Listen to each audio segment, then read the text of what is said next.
है कौन ये Jaswant Singh? I'll handle it.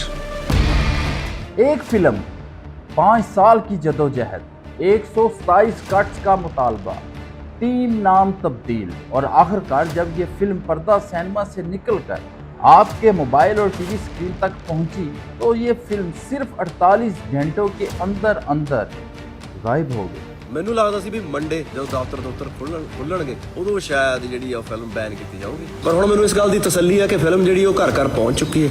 ये कहानी है दिलजीत दोसांझ की नई फिल्म सतलुज की, एक ऐसी कहानी जिसने पूरे भारत में सेंसरशिप, आज़ादी, इजहार राय और तारीख को दबाने की बहस दोबारा छेड़ दी है।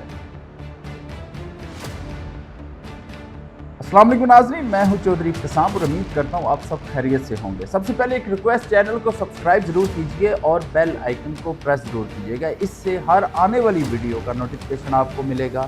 और अगर वीडियो पसंद आती है तो लाइक और शेयर भी जरूर करें। तो शुरू करते हैं भारतीय अदाकार और सिंगर दिलजीत दोसांझ की फिल्म सतलुज। लेकिन इससे पहले वो अपनी फिल्म सरदार जी 3 की वजह से पाक भारत कशीदगी की जद में आ चुके हैं। एक बार फिर खबरों की जीनत बढ़ रहे हैं और इस दफा उनकी फिल्म सतलुज इसकी वजह है। वो फिल्म जो हकीकी जिंदगी के एक गुमनाम हीरो की कहानी बयान करती है, ऐसा हीरो जिसकी अपनी जिंदगी का अंजाम भी इतना ही उलझा हुआ था जितना आज इस पर बनी फिल्म का मुकद्दर बन चुकी है। इस फिल्म का मरकजी किरदार जसवंत सिंह खालरा एक हकीकी शख्सियत थे। वो अमृतसर के एक बैंक के डायरेक्टर के तौर पर काम करते थे, लेकिन इनकी असल पहचान एक इंसानी हकूक के कारकुन के तौर पर बनी। ये वो दौर था जब पंजाब शिद्दत पसंदी की लपेट में था। 1984 में ऑपरेशन ब्लू स्टार, इसके बाद इंदिरा गांधी का कत्ल और फिर सिख मुहालत फसादात, इन तमाम वाकयात ने पंजाब में एक ऐसी फिजा पैदा कर दी जिसमें इंसानी हकूक की पामाली मामूल बन गए। जसवंत सिंह खालरा ने 4 बड़े मामलात पर तहकीक की।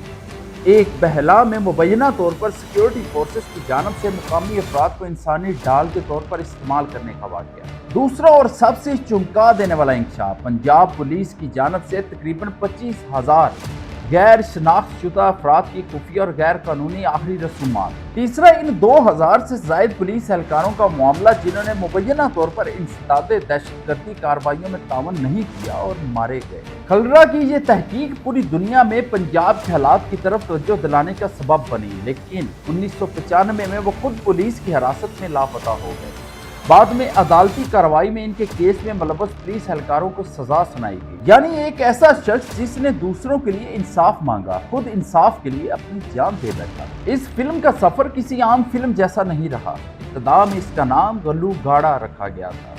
ये एक तारीखी इस्तिलाह है जो 1746, 1762 और 1984 में सिखों के कत्ले आम के लिए इस्तेमाल होती है। प्रोडक्शन कंपनी RSVP ने 2022 के आखिर में ये film central board of film certification यानी सेंसर बोर्ड के पास जमा कराई। 6 माह के तवील अमल के बाद बोर्ड ने 21 कट्स और नाम तब्दील करके पंजाब 95 रखने का हुक्म दिया, लेकिन प्रोडक्शन टीम इस फैसले से सेटिस्फाइड नहीं थी और मामला मुंबई हाई कोर्ट ले गई। कानूनी जंग तवील होती गई और रिपोर्ट्स के मुताबिक मुतालबात बढ़कर 127 कट्स तक जा पहुंचे, जिनमें हलाकतों की तादाद कम करना और इंसानी हकूक की खिलाफ वर्जियों के हवाला जात हटाना शामिल था, ताकि रवायती बयानियों पर कोई हर्फ ना आए। 5 साल की ताखीर, मुतअद्दद इल्तवा और बार बार नाम की तब्दीली के बाद बिलाखिर 3 जुलाई 2026 को यह फिल्म सतलुज के नाम से बगैर किसी कट के OTT प्लेटफॉर्म ZEE5 पर खामोशी से बगैर किसी बड़ी तशहीर के रिलीज कर दी। दिलजीत दोसांझ ने इस फिल्म में खुद मरकजी किरदार जसवंत सिंह खालरा का निभाया है। इनके साथ अर्जुन रामपाल, कमलजीत सिंह और दीगर नामवर अदाकारों ने किरदार अदा किए। रिलीज के मौके पर दिलजीत ने इंस्टाग्राम लाइव आकर बताया कि फिल्म बगैर किसी कट के दिखाई जा रही है और जो वर्जन उन्होंने 2 साल पहले सिनेमा में देखा था वही घर पर मौजूद आप अपने मोबाइल और टीवी पे देख सकते हैं। ਸੋ ਹੁਣ ਮੈਨੂੰ ਇਸ ਗੱਲ ਦੀ ਤਸੱਲੀ ਹੈ ਕਿ ਫਿਲਮ ਤੁਹਾਡੇ ਤੱਕ पहुंच गई है। उन्होंने ये भी बताया कि इस किरदार को निभाने के बाद खुद को संभालने में उनको तकरीबन 2 हफ्ते से जायद का अरसा लगा, क्योंकि किरदार इस कदर इमोशनल और डार्क था कि इससे निकलते निकलते उनको काफ़ी अरसा लग गया। लेकिन सबसे दिलचस्प और इंटरेस्टिंग बात यह है कि दिलजीत को पहले से अंदाज़ा था कि हुकूमती सतह पर कोई ना कोई कार्रवाई ज़रूर होगी, इसलिए उन्होंने फिल्म की ज़्यादा एडवर्टीजमेंट करने से गुरेज किया और मदाहों को हफ्ता और इतवार के दौरान ही खामोशी से अपने मोबाइल फ़ोन और घर के टीवी पर फिल्म देखने का मशवरा दिया, क्योंकि उनको इस बात का अंदाज़ा था या खदशा था कि जैसे ही मंडे को दफातर खुलेंगे इस फिल्म के साथ कुछ ना कुछ कर दिया जाएगा। और बिल्कुल वैसे ही हुआ जैसे दिलजीत को खदशा था या वो इस बात का इजहार कर रहे थे। रिलीज के तकरीबन 48 घंटे बाद ZEE5 ने अपने ऑफिशियल इंस्टाग्राम अकाउंट से ऐलान किया कि मौजूदा हालात के पेश नज़र फिल्म भारत में ताहाल दस्तयाब नहीं। ZEE5 की प्लेटफॉर्म ने यह वाज़ेह नहीं किया कि आखिर वो कौन से हालात थे। सिर्फ इतना कहा गया कि वो नाजरीन के पुरजोश रद्द-ए-अमल के शुक्रगुजार हैं और फिल्म को दोबारा लाने की हर मुमकिन कोशिश करेंगे। फिल्म इंटरनेशनल सतह पर दस्तयाब है, वहां से देख सकते हैं, लेकिन भारत में फिलहाल इसको रोक दिया गया है। इस इकदाम के बाद भारतीय सोशल मीडिया पर हंगामा खड़ा हो गया। कई नामवर अदाकारों ने अपने सोशल मीडिया अकाउंट्स पे इस फिल्म के बारे में और इस मौजू पर बेतहाशा ट्वीट्स किए और अपने ख्यालात का इजहार किया और इस इकदाम को इंतहाई बोंडा और बुज़दिलाना इकदाम करार दिया। पंजाब से कांग्रेस के MLA सिखपाल सिंह खेरा ने भी इस इकदाम की मजम्मत की और याद दिलाया कि ये फिल्म इन्हीं हकाइक पर मबनी है जिन्हें भारत की सुप्रीम कोर्ट खुद तस्लीम कर चुकी है। मज़ाहिया अदाकार कनाल कामरा ने सवाल उठाया कि 127 कट का मुतालबा क्यों किया गया, आखिर क्यों इस फिल्म को दिखाने से गुरेज किया जा रहा है, क्यों किसी शख्सियत को दबाने की कोशिश की जा रही है। वो इंसान जिसने दूसरों की फलाह के लिए और इंसानियत के लिए आवाज़ उठाई, वो इंसान जिसने दूसरों के लिए इंसाफ की आवाज़ उठाई और उसी की आवाज़ को दबाया जा रहा है। यही सब कुछ 1995 में किया गया और आज 2026 में भी वही सलूक क्यों किया जा रहा है, क्यों किसी अक़लीती बरादरी के एक मोज़ेज़ शख्स की कहानी को दबाया जा रहा है। भारतीय सहाफ़ती बरादरी ने भी सवाल उठाया कि क्या ये मुमकिन है कि ज़ी जैसा बड़ा अदारा खून की रजामंदी के बगैर ये फिल्म रिलीज करता। क्रिटिक्स ने ये भी निशानदेही की है कि ZEE5 पर दी कश्मीर फाइल, दी केरला स्टोरी और दी बंगाल फाइल जैसी सियासी तौर पर हसास फिल्में ताहाल मौजूद हैं, जिससे प्लेटफॉर्म की पॉलिसी में तसादात पर सवाल जन्म ले रहे हैं। नाजरीन, ये मामला महज एक फिल्म के हटाने जाने का नहीं, ये इस बहस का हिस्सा है कि तारीख के तलख हकाइक को पर्दा सिनेमा पर किस हद तक दिखाया जा सकता है। जसवंत सिंह कालरा की आवाज़ 1995 में दबा दी गई।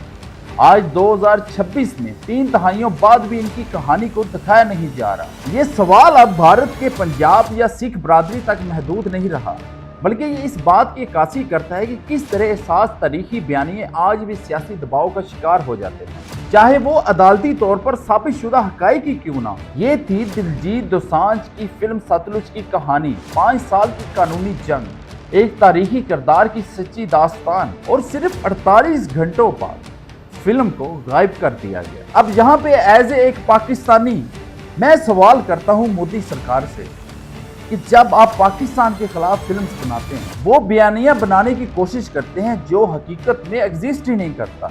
मुतअद्दिद फिल्में, बल्कि बॉलीवुड की हर दूसरी फिल्म पाकिस्तान बेस्ड फिल्म बनाई जाती है, पाकिस्तान के खिलाफ बयानियाँ बिल्ड किया जाता है। और जब आपके अपने मुल्क में वो वाक़या जो सच्चाई पर मबनी है और आपकी सुप्रीम कोर्ट उस हकाइक को तस्लीम कर चुकी है, उस पर कोई फिल्म बनती है तो वो आप 5 साल बाद भी उस फिल्म को चलने नहीं देते। 1995 के वाक़यात 2026 में भी आप तस्लीम नहीं करते। इससे यहाँ पे एक बात जाहिर होती है कि मोदी सरकार सिर्फ और सिर्फ झूठ पर मबनी है और पाकिस्तान मुखालिफ बयानियाँ बिल्ड करती है। अगर तो उनको कोई झूठे वाक़यात बनाने हों तो हर किस्म की फिल्म रिलीज हो जाएगी, हर किस्म की फिल्म को इजाज़त मिल जाएगी। और ये वाक़या साबित करता है कि ये पाकिस्तान से किस कदर मुतनफ़र हैं और किस कदर नफरत करते हैं। लेकिन हक सच की फतेह होती है। पूरी दुनिया में ये तासर गया है कि ये शिद्दत पसंद हैं, ये जो सेकुलरिज्म का ड्रामा करते हैं और ख़ुद को अच्छा जाहिर करने की कोशिश करते हैं, ये वो वाक़यात हैं जिसको पूरी दुनिया नोट कर रही है। आप इस बारे में क्या कहते हैं, मुझे अपनी राय से ज़रूर आगाह कीजिएगा। मुझे दीजिए यहाँ से इजाज़त, इंशाल्लाह नेक्स्ट वीडियो में होती है मुलाकात। खुदा हाफ़िज़।